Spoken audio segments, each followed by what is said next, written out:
Si ATID-1, isang fully armed Navy SEAL ay ibinaba sa pinakadelikadong lugar sa sinaunang Roma. Paano makakasabay ang isa sa pinaka-advanced na mandirigma sa pinakamagagaling ng Colosseum? Alamin sa episode ngayon ng The Infographics Show. Mahigpit ang schedule ng mga laro sa Roma. Nagsisimula ang umaga sa pangangaso ng mga mababangis at kakaibang hayop mula sa imperyo: leon, tigre, elepante at rhino. Pinagugutom at ginagalit sila bago ipalaban sa arena laban sa mga ngaso na kulang sa armas. Walang kasiguraduhan ang kanilang kaligtasan. Lahat ito para sa palabas. Sa ilalim ng Colosseum, dinig ni Sil ang sigawan ng tao. Paakyat siya sa hagdan, sinalubong ng 65,000 Romanong sabik sa dugo. Lumingalinga si Sil, matatag at di natitinag. Hindi lang siya sundalo, kundi bunga ng dekadang agham militar. 6 na talampakan ang taas niya at mga 200 libra ang bigat ng puro masel. Malapit na niyang harapin ang unang pagsubok sa paggamit ng kanyang pagsasanay at kagamitan sa sinaunang kapaligiran. Huminto ang makinang pang-angat sa ilalim ng lupa nang bumukas ang pintuang bitag. Lumabas sa arena ang 2 leyong Aprikano. Bawat isa ay tumitimbang ng mga 500 libra at kayang tumakbo ng hanggang 50 milya bawat oras. Karaniwan, ang mga ngaso ng bestiaryas ay umaasa sa tiempo, tapang at swerte, tumitira ng sibat kapag handa na ang hayop. Hindi ganito si Sil. May nakasabit sa kanyang dibdib na M44A1 carbine na nagpapaputok ng 5.56 Ace 45 mm NATO na bala. Bawat bala ay tumitimbang lamang ng ilang gramo, pero lumalabas ito sa baril ng higit 3,000 talampakan bawat segundo. Di tulad ng sibat, ang MAI ay hindi nakaasa sa lapit, tiempo o swerte. Pisika ang basihan nito. May panandali ang bentahe ang Sil, pero di ito pangmatagalan. May dala siyang 7 magasin, tig 30 bala bawat isa, 210 bala lahat-lahat. Walang resupply. Bawat putok ng bala, lumiit ang tsansa niyang mabuhay. Napansin siya ng mga leon at lumapit sa bawat talon.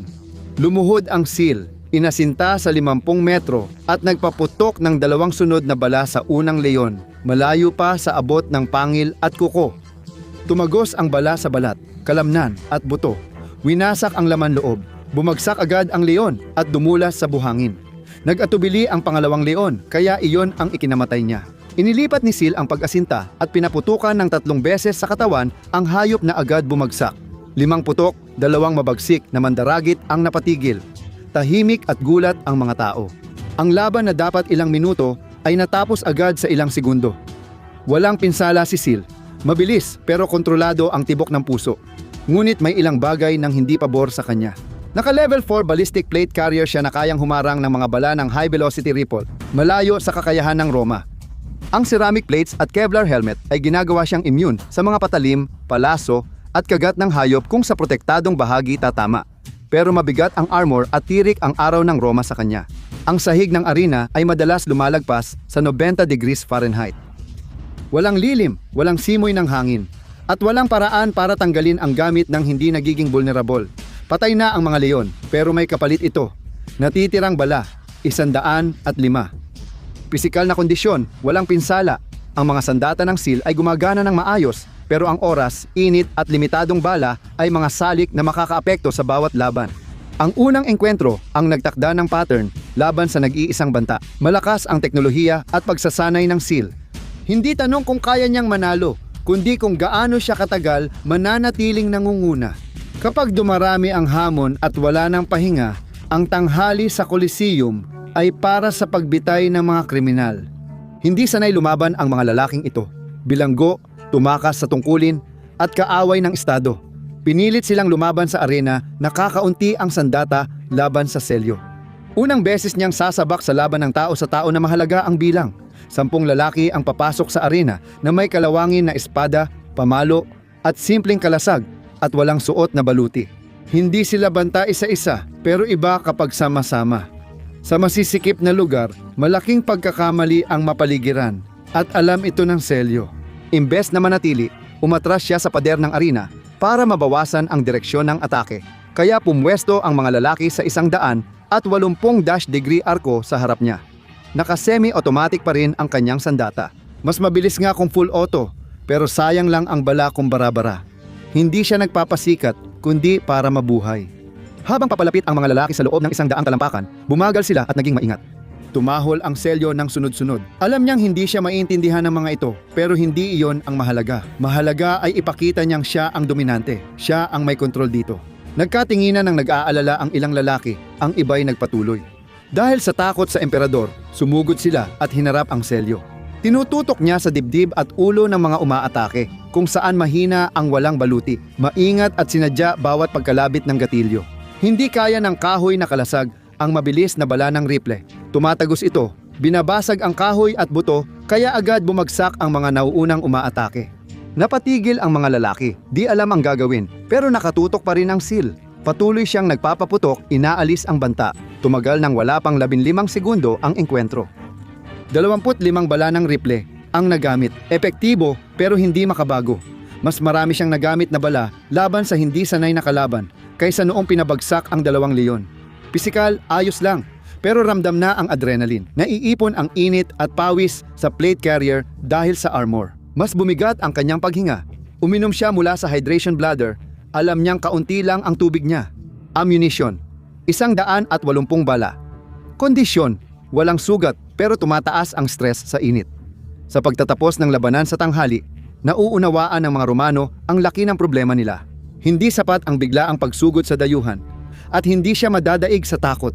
Sa susunod na laban, mababawasan ang lamang ng seal. Lagana pa rin ang putukan, ngunit di na matukoy ang kalaban at mas mahalaga na ang bawat desisyon. Panahon na para sa Monera, ang professional na gladiator bounce. Hindi ito mga nagugutom na kriminal, kundi mga profesional na atleta, sanay, disiplinado at marunong magbasa ng kalaban.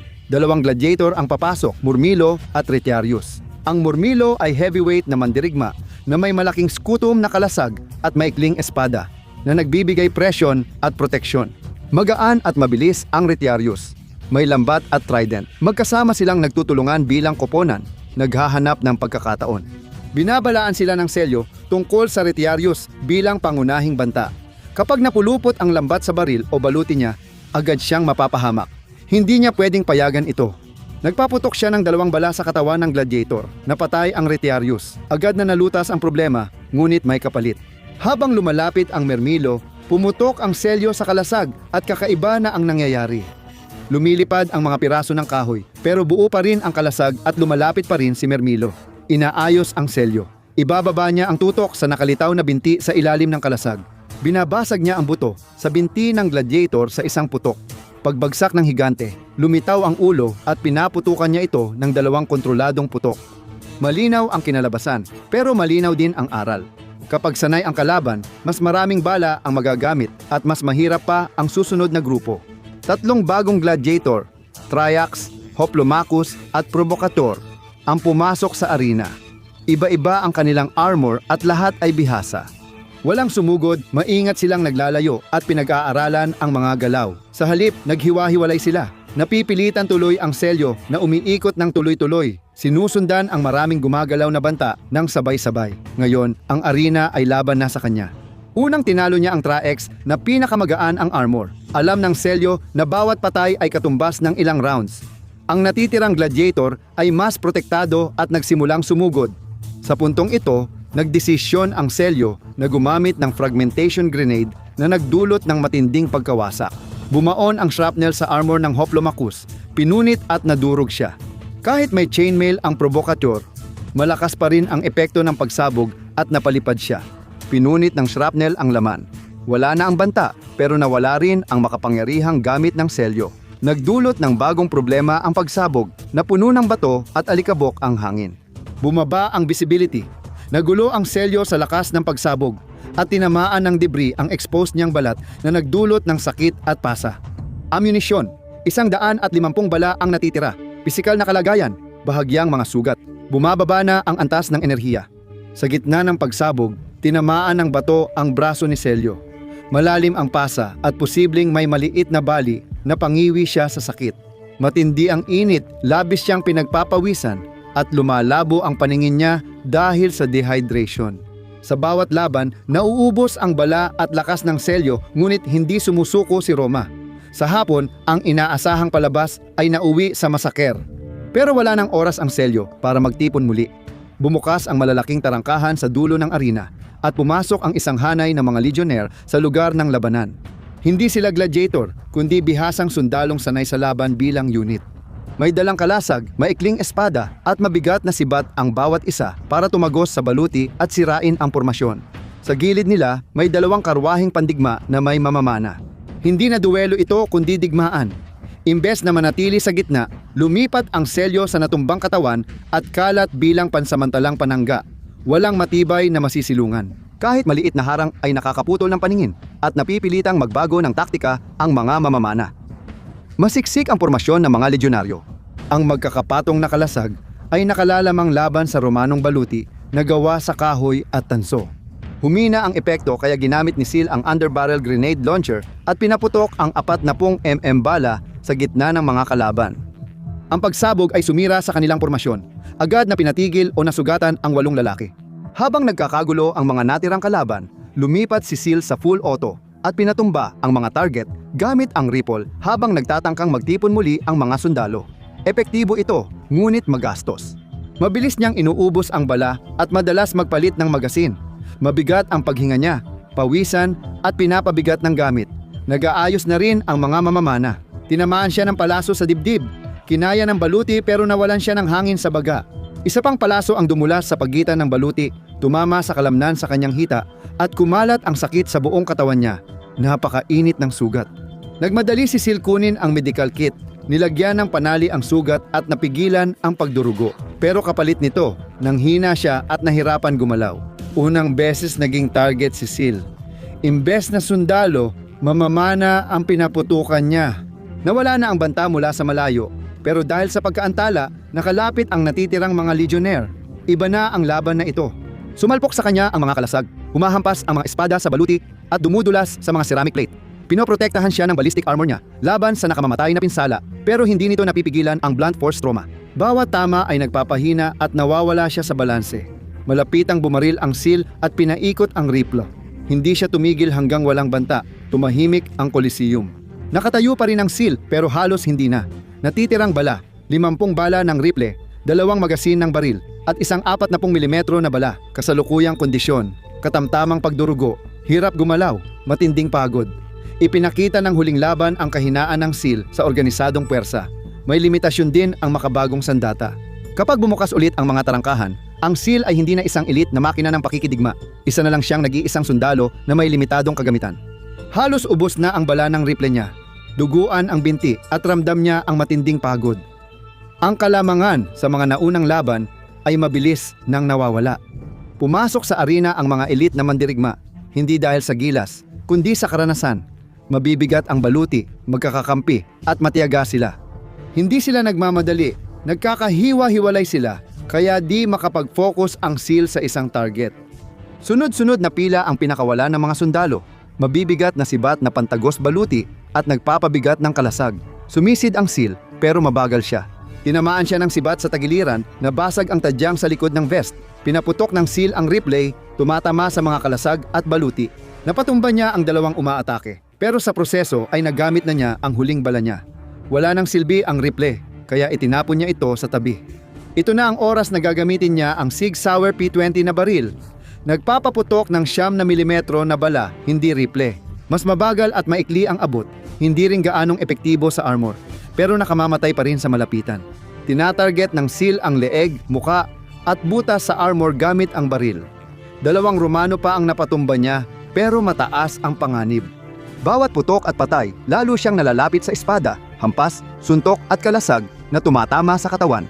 Kadalasan, armor ang sumasalo ng mga ito. Kahit hirap na, yayanig pa rin siya sa lakas ng mga hampas. Sumisigaw sa sakit ang katawan at nauubos ang bala kaya mabilis siyang mag-reload gamit ang muscle memory.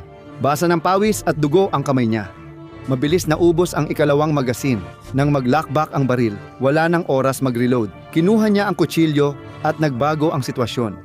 Pagsasanay at kondisyon ng Sil ang nagligtas sa kanya, pero wala na ang teknolohiyang bentahe. Marunong na ring tumagal ang mga kalaban niya. Sa ganitong kondisyon, hindi sila mas mabilis, pero mas sariwa. Na-disable niya ang sundalo gamit ang grappling at leverage sa kasukasuan imbes na lakas. Itinusok niya ang kutsilyo sa ilalim ng baluti ng Romano at iniikot. May basang tunog mula sa sundalo. Inalis ng Sil ang kutsilyo at tumingin sa susunod na kalaban. Sumugod ang sundalo sa Sil Pero umiwas ito at tinaga ang braso ng Romano. Dahilan ng pagdugo at sigaw niya. Nang babawi ang SEAL, may tumama sa likod niya at bumigay ang sugatang binti. Bumagsak siya sa lupa na may malakas na tunog. Lumapit ang mga Romano habang lumalaban pa rin ang SEAL gamit ang kutsilyo. Ngunit hindi niya mapipigilan ang mangyayari. Sinubukan ng SEAL na tumayo, nagmamadaling bumangon, ngunit muling bumagsak. Maya-maya napalibutan na siya. Hindi isang suntok ang nagtapos, kundi pagod at sugat. Sa huli, dami ang nanalo kaysa galing. Gusto mo pa ba ng time-traveling special forces? Panoorin kung anong mangyayari kapag ang Navy SEAL Squad ay nag-time travel sa Revolutionary War. I-click ang video na ito.